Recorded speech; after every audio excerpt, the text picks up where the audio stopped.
Assalamualaikum warahmatullahi wabarakatuh.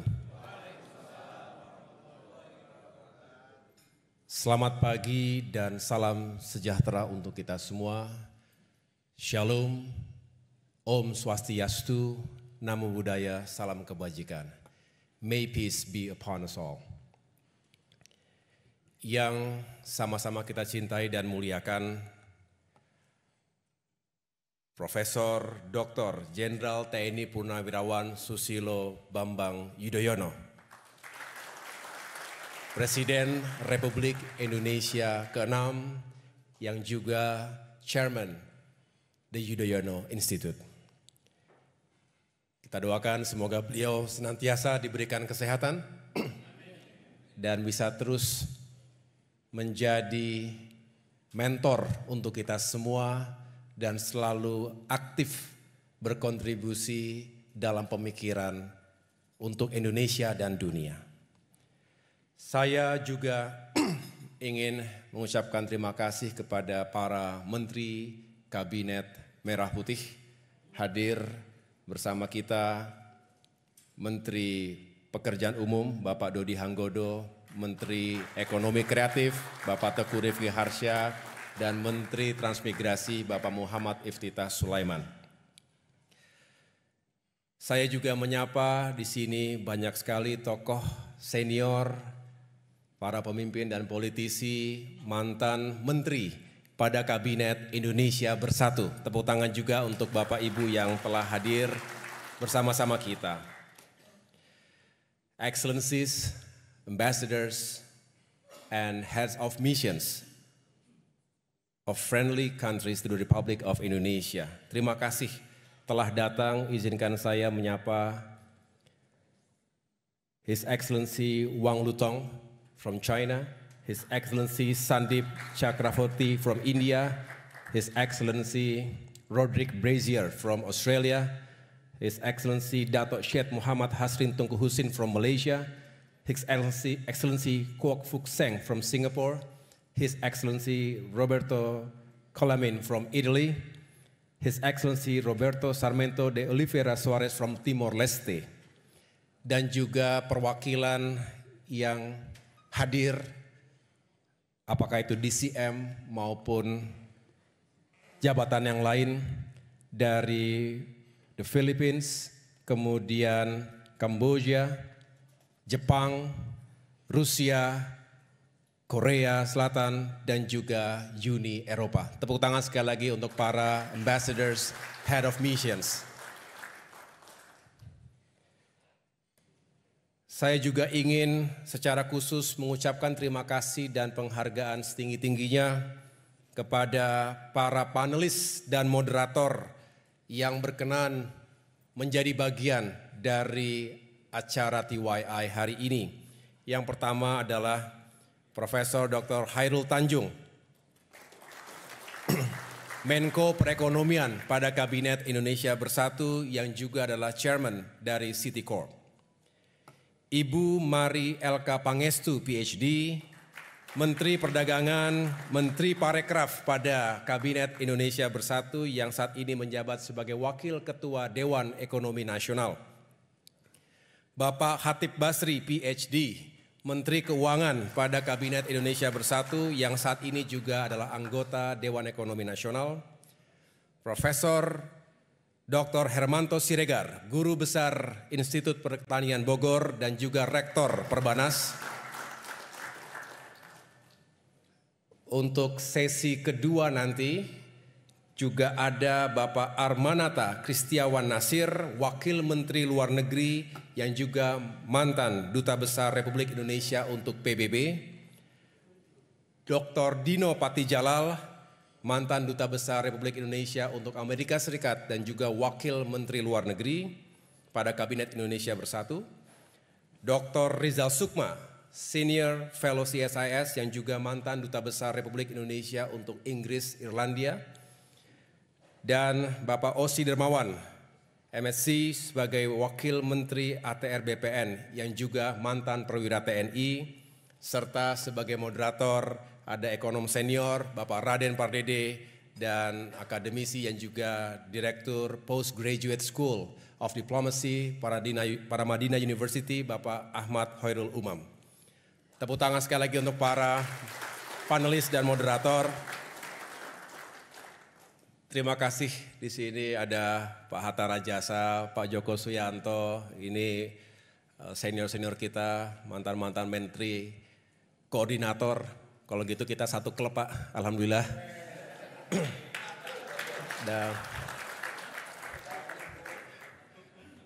para anggota DPR RI, ya, DPR RI yang saya muliakan, kami keluarga besar The Yudhoyono Institute, tentu Chairman Bapak SBY, dan berikan sambutan yang meriah juga kepada adik kami tercinta, Bung Edi Baskoro Yudhoyono, Dr. Edi Baskoro Yudhoyono, yang saat ini juga mengemban amanah sebagai Ketua Fraksi Partai Demokrat DPR RI yang juga Wakil Ketua MPR RI, Mbak Anissa, Mbak Alia.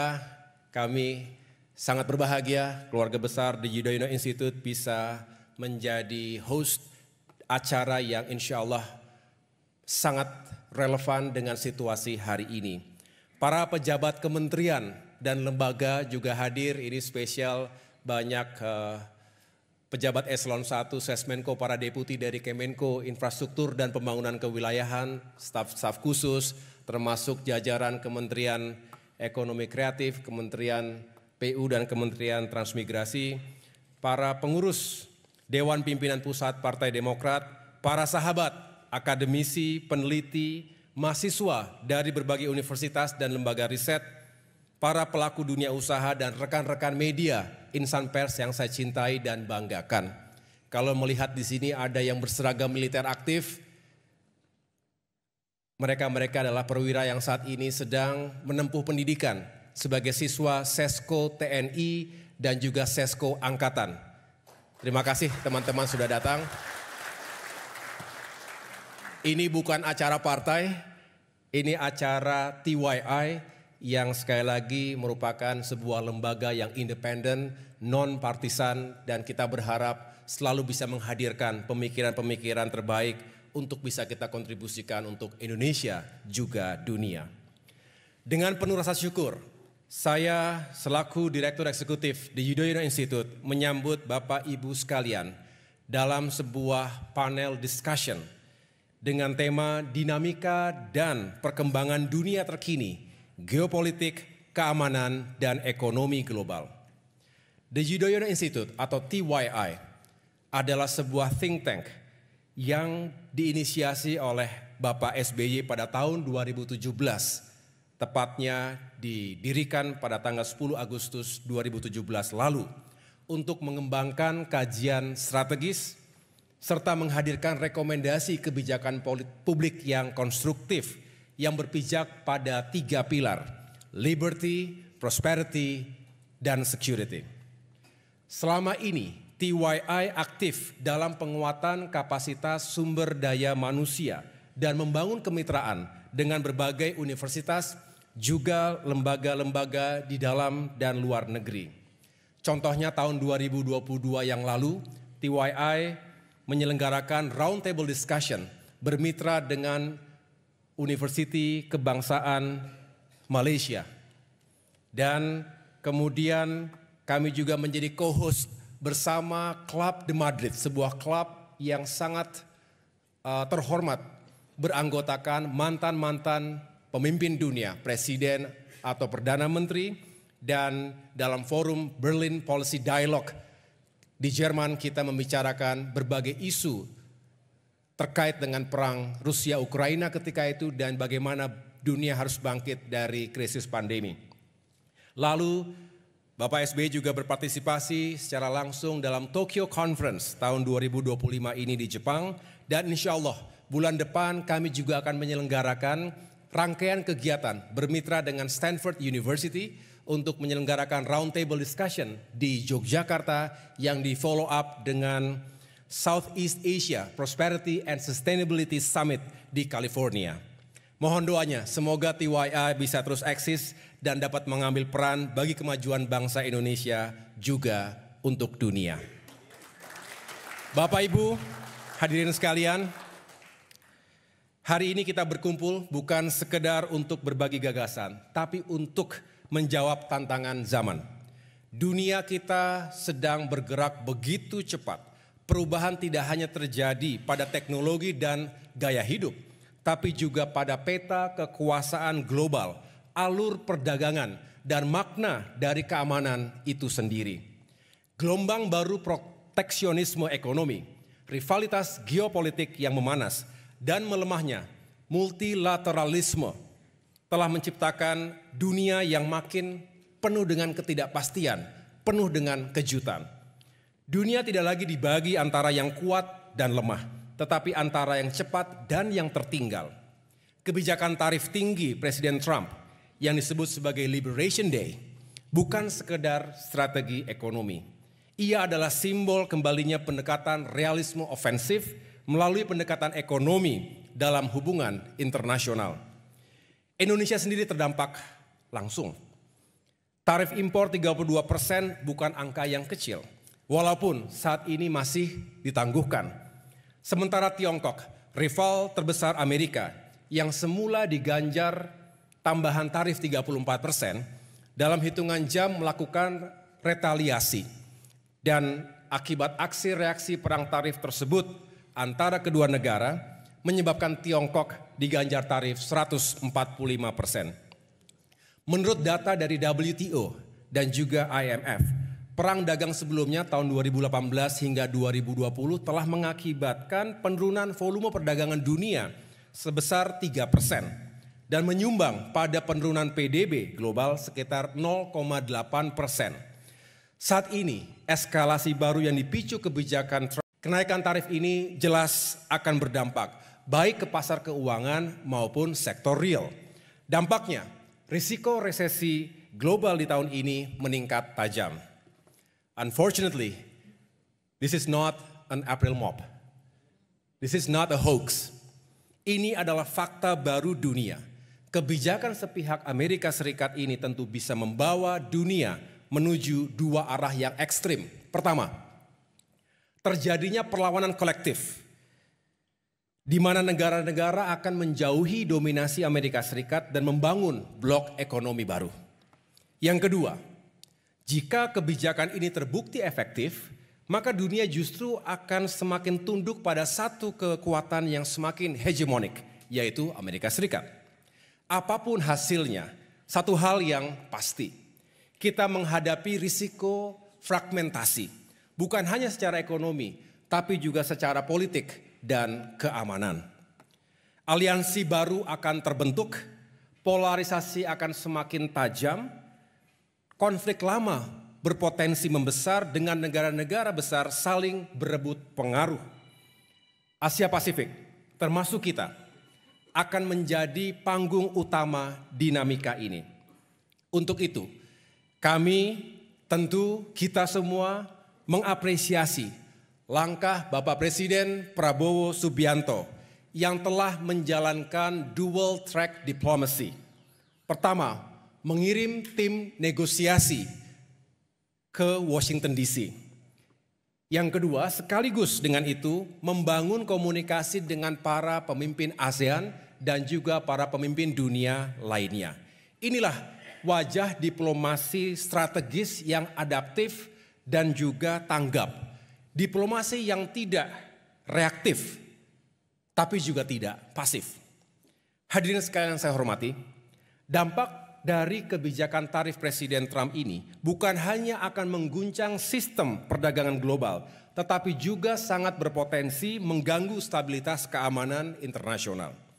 Jika negara-negara memilih berhadap-hadapan dengan Amerika Serikat dan membangun aliansi tandingan, maka dunia akan terdorong ke arah fragmentasi politik, fragmentasi blok ekonomi politik baru. Aliansi-aliansi baru bisa berkembang menjadi kutub kekuatan yang saling bersaing, bukan hanya dalam perdagangan, tapi juga dalam pengaruh strategis dan militer. Polarisasi ini bisa memperparah konflik regional yang sudah ada, termasuk yang tengah terjadi di kawasan Asia Pasifik. Dalam situasi ini, relasi internasional tidak lagi dibangun atas dasar kesetaraan dan rasa saling percaya, melainkan dominasi satu pihak atas yang lain.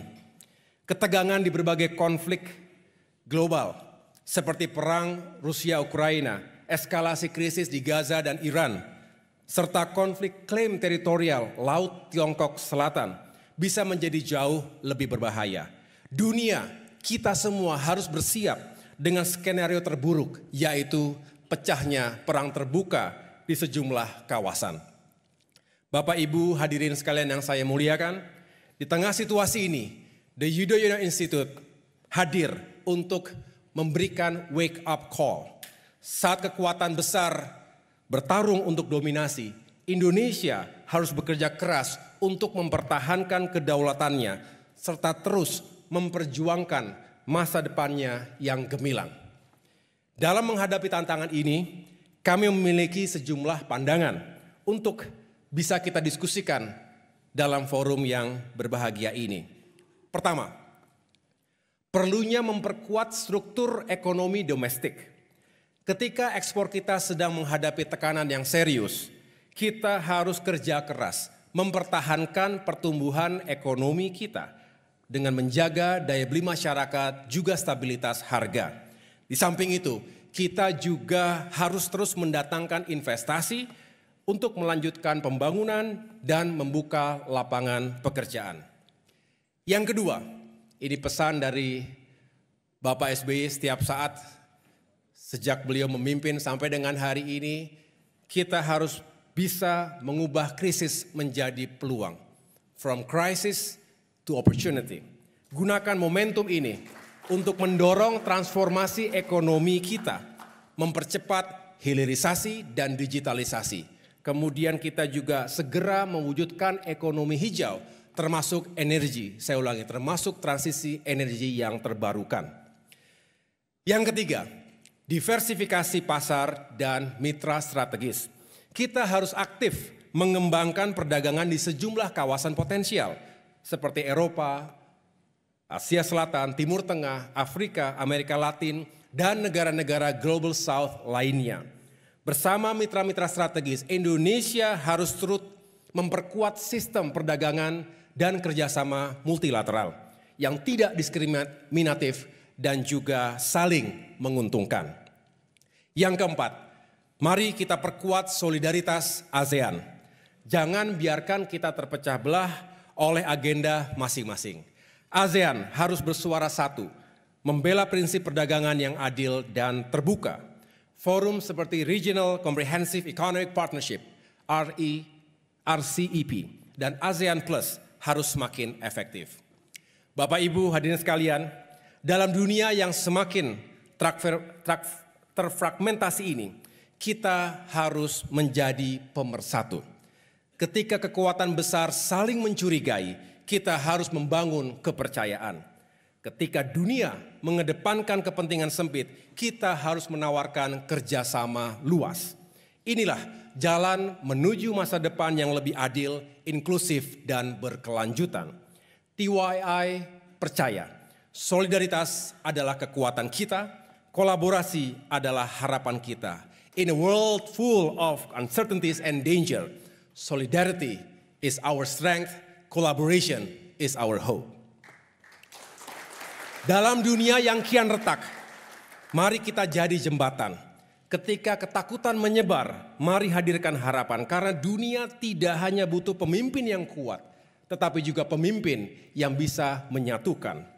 Mari kita bergerak bersama, bukan hanya untuk bertahan di zaman yang terus berubah, tapi untuk membentuk zaman itu sendiri. Semoga forum ini bisa menghasilkan pemikiran juga solusi, bukan hanya wacana. Untuk bangsa, untuk kawasan kita, untuk dunia, dan untuk masa depan yang lebih baik bagi anak dan cucu kita. Dengan mengucapkan Bismillahirrahmanirrahim, forum panel diskusi The Yudhoyono Institute secara resmi saya nyatakan dibuka. Terima kasih, Tuhan bersama kita. Wassalamualaikum warahmatullahi wabarakatuh.